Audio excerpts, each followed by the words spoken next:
For the last 3 years, we've all dealt with inventory shortages and not having enough of a certain kind of trim level of each car. And, essentially over the past year and a half, we've all kind of become Honda salespeople, where we don't really have to work to sell a car. We're just kind of order takers. And sorry, no offense to Honda salespeople, but Honda does a really good job at the tier 1 level. So it doesn't take much effort to sell Hondas.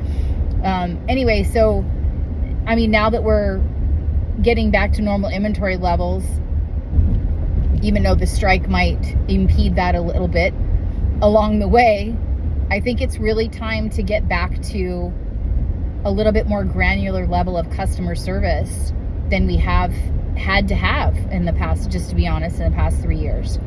So what that means is it's not only the 12 steps to the sale.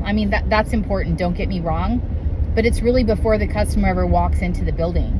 So the inbound phone calls, and I'll start there because that's the easiest one to start with. That's what every dealership gets. That's a commonality. But the inbound phone calls, I used to love the inbound phone calls because it's someone who's really low on that purchase funnel, someone who's really close to making that decision. And how you treat that customer on the phone, that's indicative of whether or not they're actually going to show up for their appointment, how satisfied they're going to be with the whole entire process. It starts there on the phone.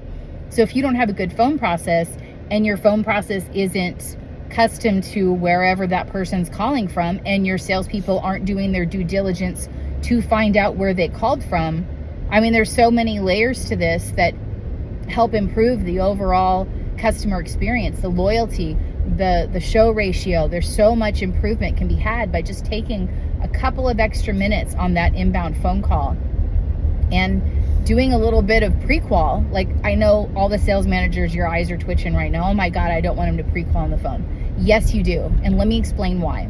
If you take an extra couple of minutes, if you train your salespeople to ask just a few more questions to get down to really finding what best serves that customer's needs or fits their vehicle purchase needs, you're going to help your salesmen improve their show ratio. You're going to help your store improve the CSI scores. The customer satisfaction level automatically improves because they were treated right from the very beginning, the first interaction they had with the store. It wasn't all about when can you come in, when can you come in, when can you come in, get the appointment, get the appointment, get the appointment. That's what every other car dealership is doing. Like, make yourself stand out by taking a couple of extra steps. Ask, hey, may I ask where you saw that vehicle? What was it that interested you about that vehicle? Was it the price? Was it the color scheme? Was it the really good sound system? What was it? And by asking those just a couple of extra questions on the phone before they ever get to the store, you showed that you valued their time. You showed that you valued them as an individual, that they have, concerns and opinions and ideas, and they're going to express those to you if you only ask. Now when they come in, because the likelihood of them showing is even higher because you took a couple of extra steps. When they come in, you can say, you know what? This vehicle doesn't work for you. You don't like the way the seat feels. I have 2 more vehicles that I think might fit your needs based on what you told me on the phone. Premium sound system and has to have power seats. I got you. I got 2 other vehicles I want to show you in our used car inventory that I was thinking of when you did call that might work for your needs. And they're in the same budget as this other vehicle you were looking at. Now you just took that customer experience next level.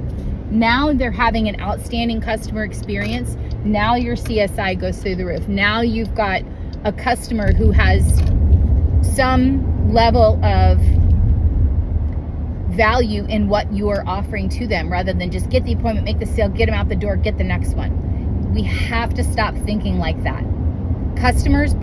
People buy, not customers, people buy 8 to 10 vehicles in their lifetime. Do you want to be the dealer that sells them one and done? Or do you want to be the dealership that sells them those 8 to 10 vehicles for their entire life? If it's the previous one, God bless, have at it. It's your business, it's your choice. If you would like to be a dealership who's the latter, then you have to take those extra steps before the customer ever walks into your showroom to ensure that level of a success, that customer feels heard, that customer feels valued, that customer feels like they're getting that level of customer experience that's expected when they're making the second largest purchase of their life. So I encourage you on the phone calls to really slow down and encourage your people to ask just a few more questions before they get them to commit to the appointment. And by doing that, it's asking if you can send a confirmation by email, asking if you can send them some details by email, including directions to the store, maybe a trade appraisal to get that process started, maybe a link to your digital retailing tool so they can get that process started, so you can cut down on the amount of time they do spend in store. And you have to stop being afraid of the digital retailing tool. Start wrapping your arms around it and owning it. You control the narrative in the digital retailing tool. Let me repeat that. You control the narrative in the digital retailing tool. So stop being afraid of it, jump into it head first, and really wrap your arms around that process. And that should absolutely be a part of every single one of your salespeople. That should be a part of their vocabulary. And I really strongly encourage this, because the next generations that are coming up, they're going to want a lot more value for their time. That's why it has to start with that phone call. That's why it has to start before they ever set foot in the dealership. And that's why we have to wrap our arms around those digital retailing tools, because the next generations that are coming up would rather have a root canal twice than go and sit in a car dealership for 4 hours. Nobody's doing that anymore. Not without getting really pissed off at your dealership at the end of the day. So if we want to sell those 8 to 10 cars to that one person for the remainder of their life, the process has to start as soon as they interact with our business. And we really have to embrace those digital tools that the customers are already showing us that they have value in. If we learn nothing else through COVID, it's that they value the higher level of customer service, and they value the digital retailing tools. So I challenge you to take those two things back to your dealership, and I challenge you to put those into place. And if you need any help, you are always welcome to direct message me, and I'm happy to help with that. Thanks for watching. Happy selling.